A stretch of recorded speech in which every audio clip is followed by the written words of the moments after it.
Hyderabad Vijayawada highway మీద పోవాలనంటే పానాలు అరిచేతిలో పెట్టుకొని పోవాలన్నట. ఏడ చూడు టక్కర్లై పానాలు ఓవుడు తప్పితే అంతకంటే ఏం లాభం లేకుండా ఉన్నదట. విజయవాడ జాతీయ రహదారి అంటే రోడ్ ఎక్కితే మళ్ళీ ఇంటికి వస్తామా అని భయం ఉన్నది. ఇప్పుడు రెండు రాష్ట్రాలు ఏర్పడిన తర్వాత నేను హైదరాబాద్, నల్గొండ, సూర్యాపేట, కోదాడ రోజు పోతున్నా కాబట్టి రెండు వాహనాల ట్రాఫిక్ పెరిగి 4 లేన్ల రహదారిని ఎప్పుడో 6 లేన్లుగా చేయవలసి ఉండే. దాని మీద ప్రతిరోజు కూడా 4 చనిపోతున్నారు. దాని మీద మంత్రి గారు కూడా గతంలో నేను ఎంపీగా ఉన్నప్పుడు కూడా మాటిచ్చిండు.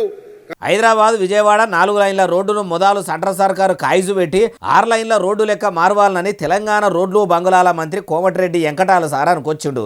అయ్యా మంత్రి సారు, మొదలు మీరు ఇట్లా హైదరాబాద్ విజయవాడ రోడ్లే కాదు సారు, పల్లె పల్లెకు పోవాలన్నా ఒక్క రోడ్డు కూడా చక్కదనం లేకుండా పోయింది. వానొస్తే వలవల, ఎండొస్తే గలగల అన్నట్టున్నది. మీ చేయి సర్కారు ఏలువడిలోకి వచ్చి ఏడాదిని అర్థమవుతున్నా ఇప్పటి వరకు ఏడ రోడ్డు పోసింది లేదు, సాపుగా సడకులను ఉంచింది లేదు.